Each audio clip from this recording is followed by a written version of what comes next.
Hilchos bias Hamikdash perek chi'i, the laws of coming into the temple, chapter 9, the final chapter. We're done talking about Kohanim.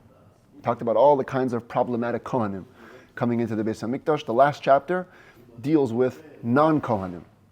What's the law of a non-Kohen who comes into the Beis Hamikdash and does the service which he's not supposed to do? Of course, only a Kohen is supposed to do the service. What happens if a not Kohen does it? And we're going to see there's different types of service that carry different types of liability. It says that Rambam Malacha Aleph, Zar she'avad b'mikdash, if a zar is the halachic term for non-Kohen. Literally it means stranger, but in this context, in this halacha, it means a non-Kohen. A non-Kohen serves in the Beis Hamikdash, avodah psula v'chayav misa b'dei shamayim. First of all, whatever he did is disqualified, plus he's liable to the death penalty at the hands of heaven. Shenemar, as it says, v'hazar hakarev yumas. I picked one. It says that actually twice in the Torah, even 3 times, if I'm not mistaken. A stranger which comes close will die. From tradition we learn to interpret this verse. It doesn't just mean a person coming close to the temple premises. It means this obligation is being talked about somebody who comes close to serve. Where did the Torah warn against this? We have a rule in halacha that says ein onshin ela im kein mazhirin. You cannot punish unless you first warn. That means that every time a punishment is expressed in the Torah, there's another verse that warns against it. So where's the other verse that says that a non-Kohen shouldn't come close? It says, V'zar lo yikrav aleichem. A stranger, a non-Kohen, should not come close to you. So now we have 2 verses. One says the prohibition, and one says the punishment. Eizehu zar. What qualifies as a zar, a stranger for this context? Kol she'enoi mizera aron hascharim. Anybody who's not from the male descendants of Aaron. Shenemar, as it says, twice in the context of sacrifices, v'archu b'nei Aaron, and it also says v'hiktiru b'nei Aaron. It says v'hiktiru oisai b'nei Aaron, but the point is that Rambam is making, says the sons of Aaron should set up the wood, the sons of Aaron should offer the sacrifice. That means b'nei Aaron, v'lei b'neis Aaron, the sons of Aaron, not the daughters of Aaron. So to qualify as a Kohen, you have to be a son of Aaron. If you're not a son of Aaron, you're a stranger. So it actually means even more. That if not only if a non-Kohen comes, but even if a woman Kohen comes, who she's a daughter of a Kohen, she's still considered a zar for this context. Halacha beis afal pisha hazarim muzharin. Shalo yisasku ba'avodah me'avodas hakarbanos. Even though the warning, the prohibition, is all-encompassing, a non-Kohen is forbidden from dealing with any service related to the sacrifice. Ein chayavin misa ela al avodah tama. They're only liable to the death penalty for what's called an avodah tama, a completionary service. A service that completes a process. Lo al avodah sheyesh achareha avodah. Not for a service which is followed by another service. For example, the Rambam will soon give, but if there's a process of bringing a sacrifice, then all the initial steps, there's no liability. The last step carries the liability. And basically, for this reason, ve'ein hazar chayav misa al arba avodas bilvat. A non-Kohen can only carry the death penalty for 4 types of service. Al hazrika, for sprinkling the blood on the mizbeach, because that's the final stage of bringing a sacrifice, right? You would slaughter the blood, you slaughter the sacrifice, you would receive the blood in a vessel, you would walk the blood to the mizbeach, and then you would sprinkle it. Only for the sprinkling as the final step, that's the one that carries the punishment. The al hahaktara, and for actually offering something on the altar. The al nisuch hamayim b'chag, and for the water libation, pouring the water on Sukkot. The al nisuch hayayin tamin, and for pouring the wine all year round. Every sacrifice all year round was accompanied with some wine. On Sukkot, the sacrifices were accompanied also with water. Both of those pourings are considered to be the end of a process. Nothing follows them, and therefore for both pourings, a zar, a non-Kohen, would carry the death penalty. Halacha Gimel Keitzad al Azrika. What does it mean that a non-Kohen would carry death penalty for doing the sprinkling of the blood? So I gave you a picture here, sprinkling the blood on the mizbeach of a sacrifice. But the truth is there are many other sprinklings, and they're all liable. Bein shazarak bifnim, bein shazarak bachutz. Whether he did a sprinkling inside the temple structure, some sacrifices had sprinkling done inside, or outside, on the mizbeach on the outside. Bein shehiza hazah achas mikol hazayas adam. Whether you only sprinkled one of the sprinklings from all the sprinklings. We're going to see throughout this book and the next that many sacrifices had 2 sprinklings, some had 4, some had 7. Even if you only do 1, you're already liable. Bein shehiza hazah achas mikol hazoyes karbanes hamitzayra. Or you only did one sprinkling of all the sprinklings of the sacrifices of a person who has tzaras. A person who has lesions on his skin, part of the purification process involved a lot of sprinkling. Sprinkling of blood, sprinkling of oil. You do even one of those many sprinklings, harez the chayav misa. The zar, the non-Kohen, is liable to the death penalty. Keitzad al haktara. What does it mean that you're obligated to the death penalty for offering something on the altar? So again, no matter what you offer, hikter evarim, whether you offered limbs of a sacrifice, oy kaimetz, or the fistful of the flour. Every time you did a flour offering, the Kohen would take a kaimetz. Kaimetz is actually, it's a 3 fingers full. Special way of doing it, you would put these 3 fingers into the flour bowl and lift whatever filled in this area and offer it on the altar. So if the non-Kohen offered the kaimetz, oy levaina, or he offers frankincense, which would come from the shulchan, the table with the showbread, lechem apanim, al hamizbeach. If he offered any of these onto the altar, even if he didn't offer, there was already limbs on the fire. You came up with a little fork and you flipped some of the meat, the limbs that hadn't yet fully burned, and thereby you hastened the burning, you rushed the burning. Chayav misa, you're liable to the death penalty. So long as provided that you offered an olive-sized portion, has to be a minimal portion. Similarly, if he offered the ketairas, this is reserved for the Kohen. If a non-Kohen goes inside to the temple structure and offers the incense, once he offers an olive-sized portion of the spices, he's liable. But if you were to go in on Yom Kippur, into the Holy of Holies, as the Kohen Gadol used to do, and instead a non-Kohen goes in and does that, so fascinatingly, he's not liable to death unless he offers not an olive-sized portion, but enough to fill both his hands. Shir hamafurish b'Torah, which is the amount that Torah says on Yom Kippur has to be brought. Every day doesn't say how much, so we go by Torah's minimal amount, which is a kazayas. But on Yom Kippur, since it says you have to fill a cupful, both of your hands, so you're actually only going to be liable if you offer more. If a non-Kohen sets up 2 logs of wood on the wood pile every morning and afternoon, they used to bring 2 blocks of wood onto the mizbeach and add them to the wood pile. So if a non-Kohen does this, it's literally considered like offering a sacrifice. You're liable to the death penalty. Because wood, these 2 logs of wood at least, are considered to be a sacrifice. The rest of the wood on the wood pile didn't have the halachic definition of a carbon, but these 2 logs were part of the daily sacrifice that were offered. They have the geder, the definition of a sacrifice. Aval hayotzek, but somebody who would pour oil onto the flour offerings, vehaboilel, or he mixes the flour with the oil, vehapoises, or he slices the flour offerings. Some flour offerings were made into like matzahs or wafers, and they had to be folded or cracked. That's called poises.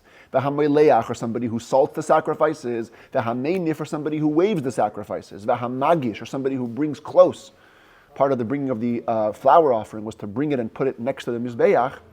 U'misader es lechem aponim, oyes habazichin ala shulchan, or he sets up the showbread, the lechem aponim on the table, or the 2 bazichin, the 2 spoons that came along with it.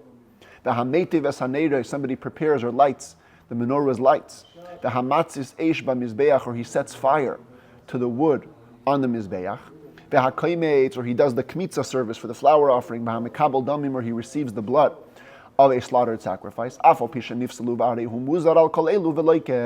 Even though whatever he did is disqualified and is a prohibition against it, and he gets lashes, he doesn't get the death penalty. Because all of these things are an avoida she'achareha avoida. They're a service that's followed by another service, the einan gemar avoida, and it isn't the completion of a process of a service. Halacha vav, a huge exception to all of this, shchita sakadashim ksheira bezarim. Slaughtering the sacrifice, even holy sacrifices, is kosher if it's done by a non-Kohen. Afilu kadshe kadashim, even the holiest of the holy. The highest level sacrifice could be slaughtered by me and you, by a regular person. bein kadshay yachid, bein kadshay tzibur, whether it's individual sacrifices, communal sacrifices even. Shanemar, as it says, notice the way the verse is structured. It says, this is the first time that korbanot are introduced in the Torah. It says, "V'shachat as habakar lifnei Hashem, as ben habakar lifnei Hashem, v'hikrivu b'nei Aaron." He should slaughter the young calf before God, and the sons of Aaron should offer it. What does that sound like? Mikabola ve'elach mitzvahs kahuna. Everything after the slaughtering, starting from receiving the blood, is done by the sons of Aaron. But before that, the slaughtering, anyone can do it.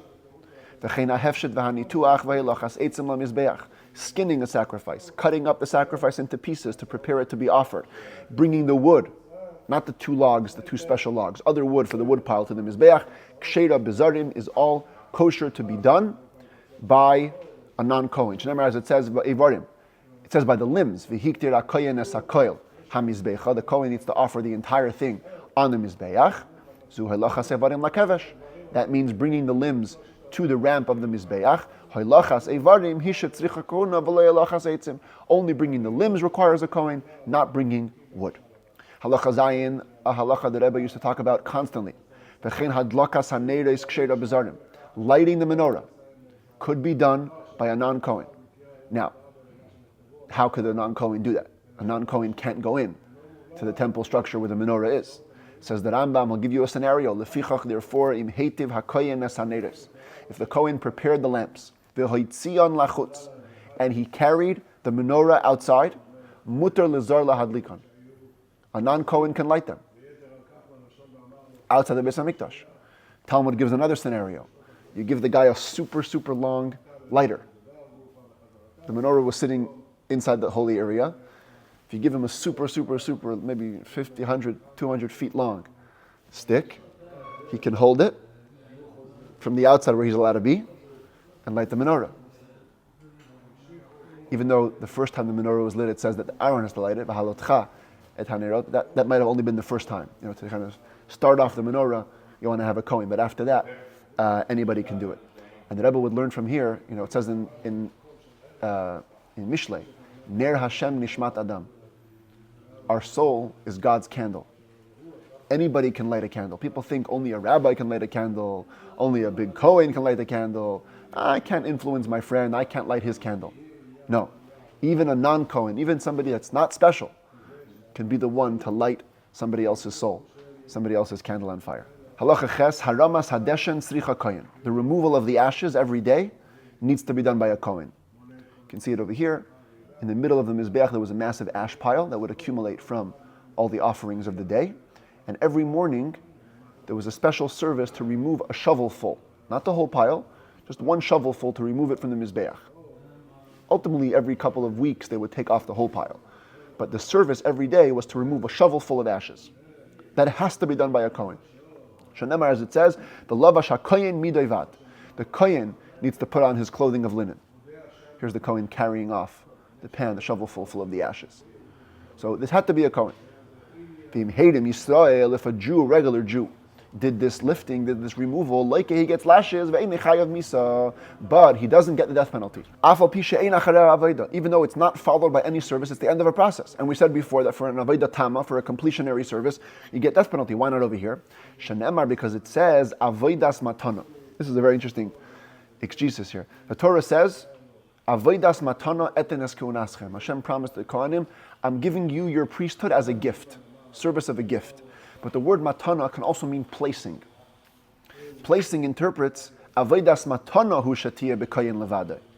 Only a service that involves placing is the one that has to be done by a Kohen. V'im karav lo hazar chayav misa. And if a non-Kohen approaches that, he's liable to the death penalty.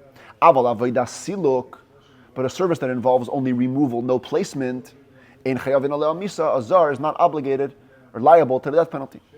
For the same reason, if a non-Kohen removes the ashes from the inner Mizbeach where the incense collected, or from the menorah, every day they have to clean out the lamps, no liability. Because again, this is all an avodah siluk. It's a removal, not a placement.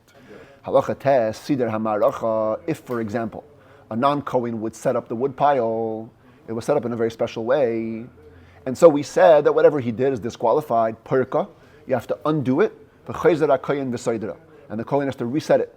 Because whatever set it was done by the non-Kohen is disqualified. Halacha yor that tamei, a Kohen who is impure, ubal mum, or a Kohen who has a blemish, v'shaleiru chutz yadayim v'raglayim, or a Kohen who didn't wash his hands and feet. These are all things we discussed in the past chapters. Shashimesh b'mikdash, if they served in the temple, einon chayavin ela al avodas shehazar chayav alein misa. They're only liable to such services that a non-Kohen would be liable. V'al shara avodas ba'azhara. For any other service, it's only a negative prohibition, lashes, no death. Halacha Yud Aleph Kohen Tvul Yoyim U'Mechusar Kippurim Shenitma.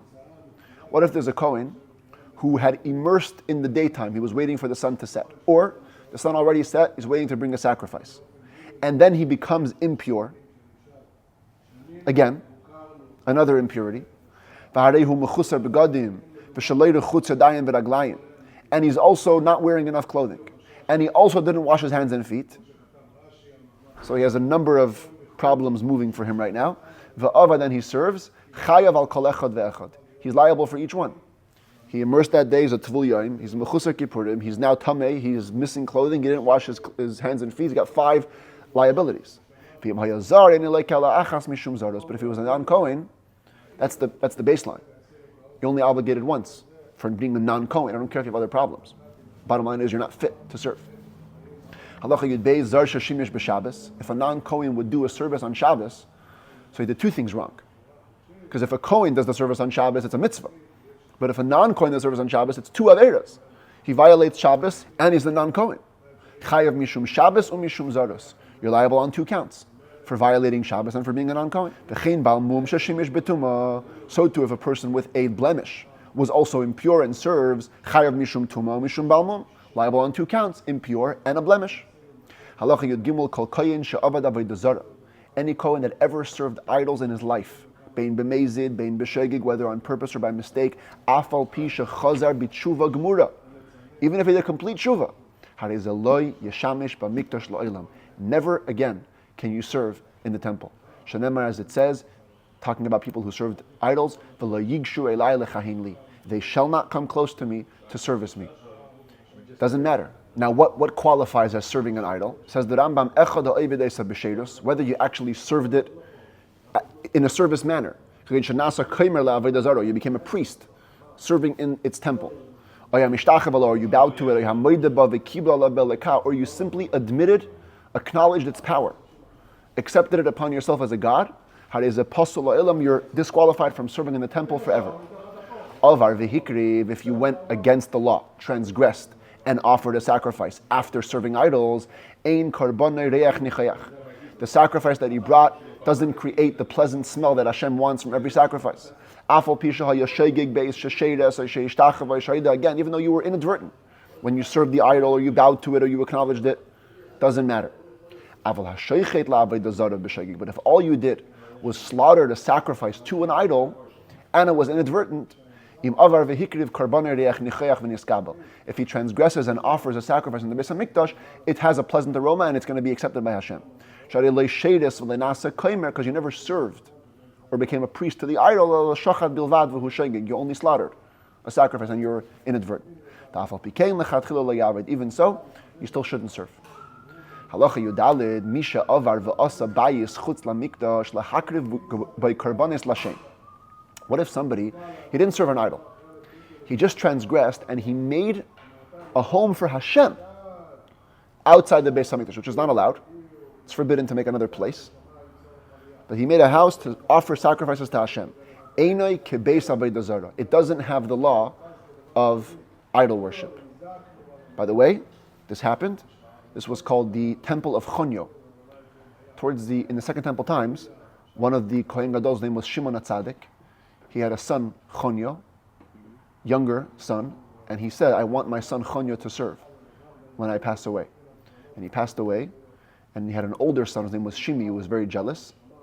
And Shimi made a libel against Chonyo, got all the Kohanim to want to kill him.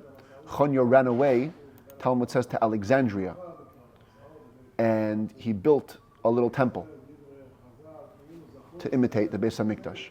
Now, today, this is Alexandria on Google Maps. Today, they found in a place about 3 hours away. They call it today Leontopolis. they found what they believe to be the remains of this temple. So this is more of the archaeological map. They have this little area, supposed to be one of the palace of the Egyptian pharaohs, and right over here is the temple of Chonyo. So if you look at it, literally this is Israel, right? This is where Yerushalayim would be. He would have run away through the Sinai, and he came to here, and he built his little temple over here, near Alexandria.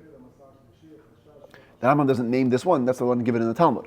But the point that Rambam is making is that if you make a house for Hashem, it doesn't have the definition of an idol.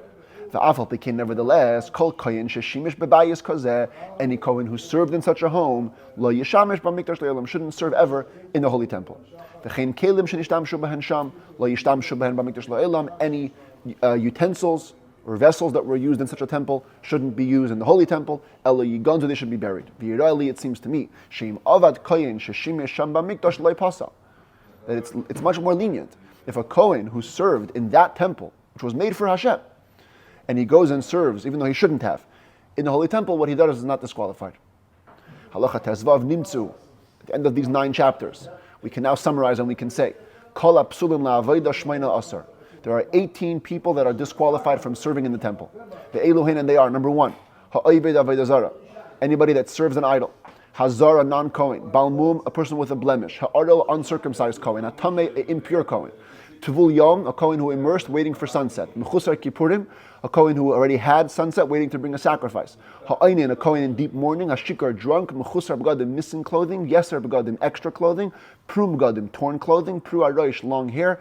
Shalei Rachatz Yadayim V'Raglayim, if he didn't wash his hands and feet in the morning. Hayeshev, if he's sitting.